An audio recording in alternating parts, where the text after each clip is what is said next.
sir. You can call me Matt. That's fine. I'm like, I call you Maddie, sweetie. Whatever comes up in my mind. That's So my friends. My friends call me Maddie, so that's cool. I love it. I heard Maddie like the first time I saw your name. I'm like, that's Maddie. Like he's a one tribe. You don't know, but he's one tribe all the way. Yeah. So can I have your age and your sign? I'm 44 and I'm a Gemini. We've got a lot of Geminis tonight. Holy smokes, you guys are on it. All right. So, Mr. Gemini, you'd like to hear from your parents, correct? Yeah. I lost them both in 2020, and it kind of ruined my life. And it seems like my life just keeps going downhill, and I'm wondering if it's because of grief or if there's a rebound about to happen. My love life is in the crapper as well, and I just wonder if what their opinion is on it, if there's any. Were you married? I'm sorry? Were you married? Was I married? No. You weren't married. This is just like dating life, right? Yeah. Okay. Awesome. And then, so I don't want to put questions in your mouth, and I want to ask exactly what you'd like. I think I understand the question, but can I get you to ask like one specific one that might help? I just want to make sure I'm getting it because I don't want to insinuate what you would like for me to say. I'd rather you just tell me to make sure I have it, okay? Okay. So can you give me a specific question? Like 40 minutes. Oh, wow. Let's talk about their passing. Let's talk about maybe something that reconnects you to that first moment where it became so painful. I tend to go back to that because that's where the disconnect and the trauma starts. And if I can go there and start reconnecting, it helps the clients to The fire department. not circumvent grief, but to actually move through it. Because sometimes we've been in grief for years and we never have been able to get past it. Sure. My question for Mom is, Mom, did you give up on life because of COVID and not being able to see us? She had Parkinson's. She was in a nursing home. Don't tell me everything. Just ask the question, not to be rude. I just want to make sure you get the best reading. So if you give me too much info and I repeat it, it's going to look like it was planted, and I don't want that, okay? No, I know you're good. Well, I know you're good. So I want to make sure it's clean. Yeah, sure. And then for Dad, can I have a question? Do you have Mom's? Can I have Mom's name? I might call her by her name. Karen. Perfect. And then for Dad, can I have his name? His name's Larry. Perfect. And do you have a question for him? He died on COVID. He died from COVID on Christmas Eve. Tell me. You can't tell me anything. You can only ask me questions. Oh, I'm sorry. Yeah, don't tell me. Well, Give your own reading.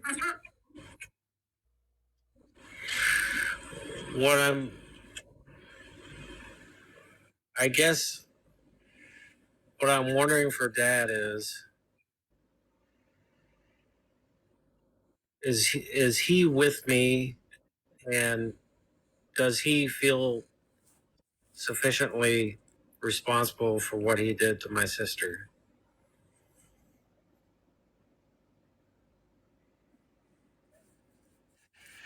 Is this in the form of like an abuse?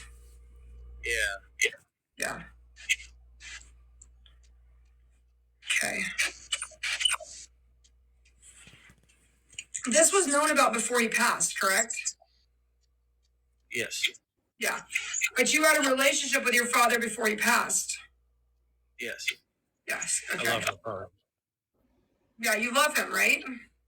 Yes, very much. Okay. All right, let's go ahead and do this. Is it okay if I pray with you, Maddie? Please. All right, wonderful.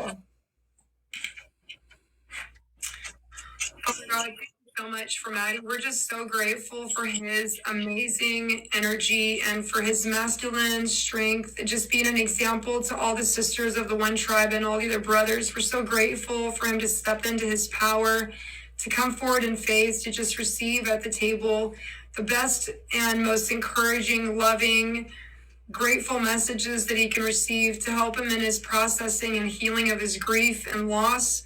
Father, I just ask for all the blessings upon him and that he will feel better and be relieved, and the protection of the white light of Jesus Christ on both me and him in all dimensions and timelines. In Jesus' name, amen. Amen. That was brilliant. Thank you. Thank you. I'm just going to listen and see what comes through, okay, hon? Yes. Okay.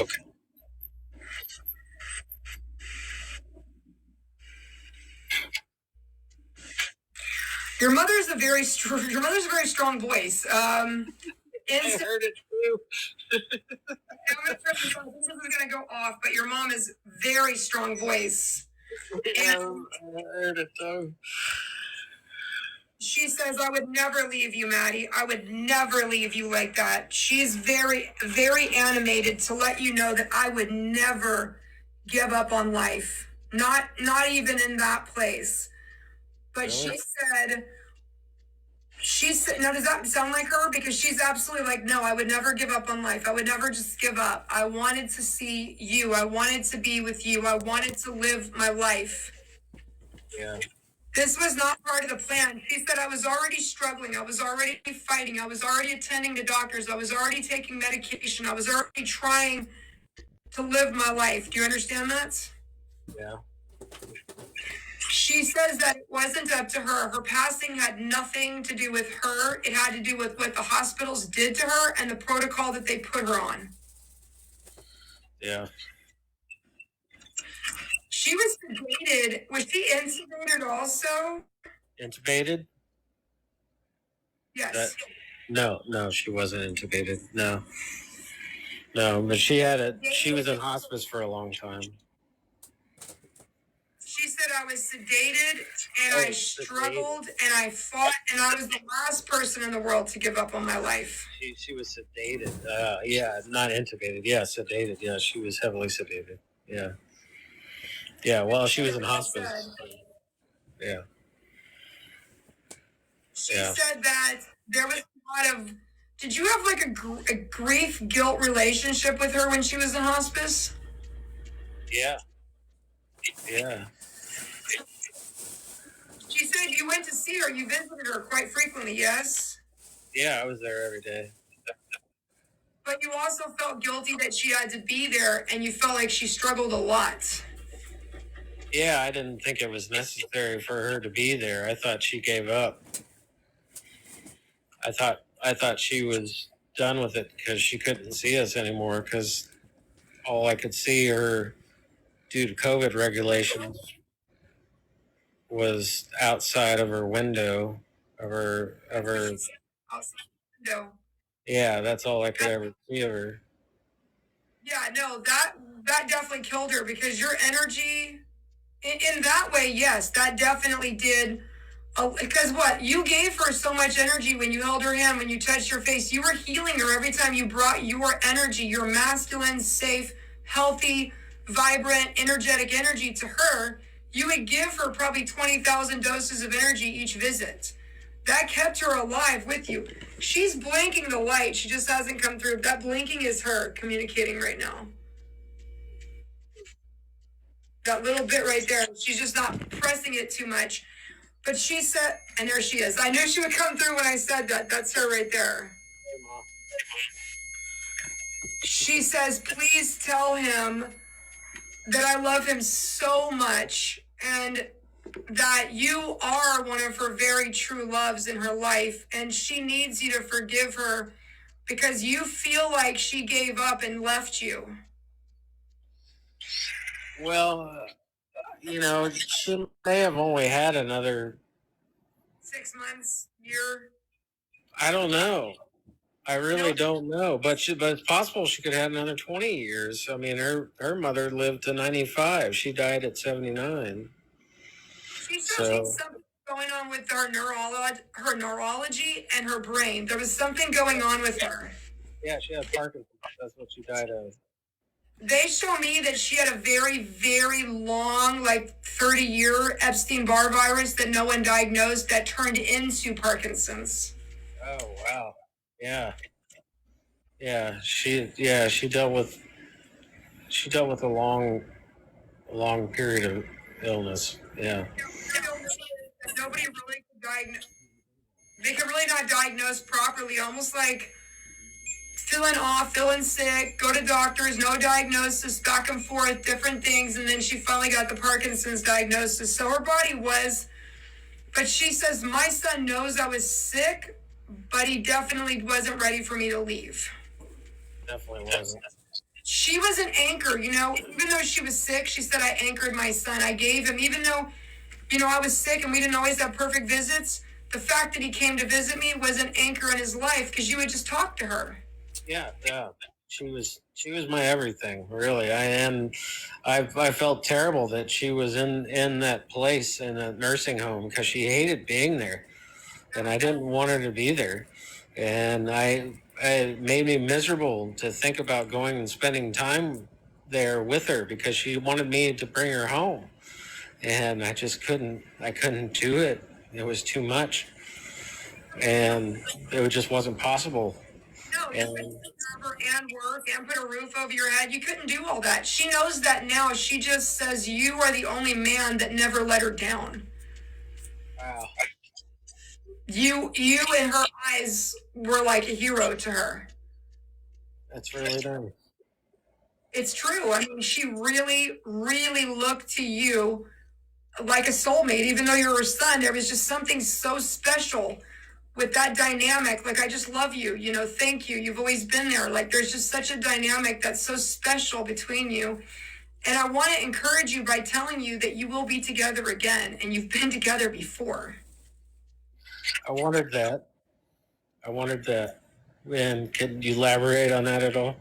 Yeah, so I don't know how much I want to get into this on the live, but let me put it this way. Every soul chooses its womb, and every mother chooses the father. So souls, very like 1 in 50 children will choose a father. Most of the time they choose the mother, and then the mother has multiple suitors that she can choose, and each one has a different timeline. So babies don't always choose the father, because all the way back in time, fathers didn't stick around almost ever.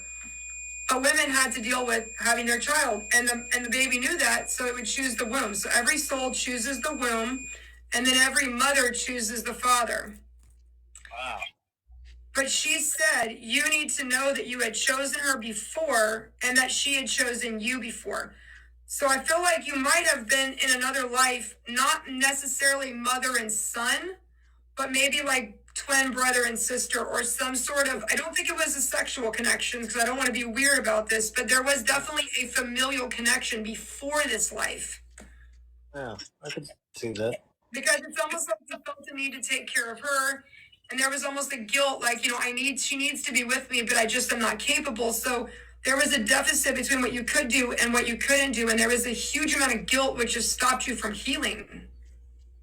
Yeah. I mean, it's been really difficult to move on. Well, you know, Anchor, I did want to say we are at 5 minutes. Can I do a little extension? Is it okay? Yeah, that's fine. Would you like to double up and do the 5, or would you like to do 3, Mr. Matty? Let's do the 5. Okay, that's fine. I'm going to go ahead and add 5 more minutes. And I'm not sure how to do that. You've had 2 relationships since she passed, but neither of them have been very, they haven't given you anything to hang on to. Right. Yeah. I feel like, you're trying to stabilize the relationship, and they're either trying to bicker, fight, cause problems, not be there, make you jealous. They're unstable. Yeah. Especially the last relationship I had was really unstable. It was with an autistic young woman, basically, and we were friends, but it was like a relationship. Someone coming into your life this year, later in the year, that's going to be a better influence for you. I don't think any relationship could have worked yet, because you need to be able to realize that no woman is going to unconditionally love you like your mom, and you have that flame in your heart. Your mom is the one saying this. Miss Karen is saying there's nobody that's going to love him unconditionally the way I did, even with when he does wrong, I still loved him, or when he made a mistake or he said the wrong thing. And the women that he dates don't see that. If they don't do what they want or what she needs, they're not going to stay there for him. And so he's struggling with the feeling that everything's conditional, right? Yeah. Yeah, that's what she says. And she says, it's okay to realize I am still with you. Did you play some kind of little league when you were younger? Little League? Yeah, like sports. Did you play like Yeah, I played sports. Did you play like baseball or football? I played baseball, yeah. That's what I thought, little league type baseball. Your Yeah. mom was the one that would have been there for all of those games and sitting and cheering, whether you struck out, whether you hit the ball, whether you ran, whatever you did, right? Oh, yeah. That feeling is what you're missing out on. You just haven't found it yet. I feel like, and mom is saying, go a little more traditional with the women you're dating, because you're kind of like just open to whoever comes along and trying to make connection. But she's very specific in saying you need someone a little more traditional. And Makes sense. you might need to change the type of girls you're dating. You're attracting, but it's not the attraction that you had before I passed. You still had me. So you didn't need that motherly, maternal type of instinct in the woman you were dating. But now she says you do need to shift a little bit and look for someone a little bit more maternal, someone that might have already had kids. It's okay to get involved with someone that has children, but is ready for something that's healthy and a good partner in her life. So she's saying, like, you maybe need to shift the type of girls that you're dating and find other qualities a little more attractive. Does that make sense? 100%. And there's been a girl that's tried to make contact from your past, and you've just been like, I'm done with it. I'm not going back. And your mom's very proud of you for not getting involved with her again. Yeah. Yeah, that's my last relationship. Yeah, why don't you want to talk to me? Like, she can't get it through her head that this is just not a good match for you. I'm sorry, I didn't hear. You cut out.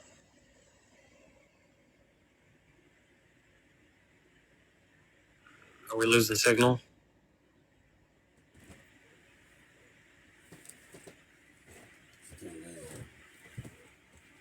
I can't hear you. I'm sorry.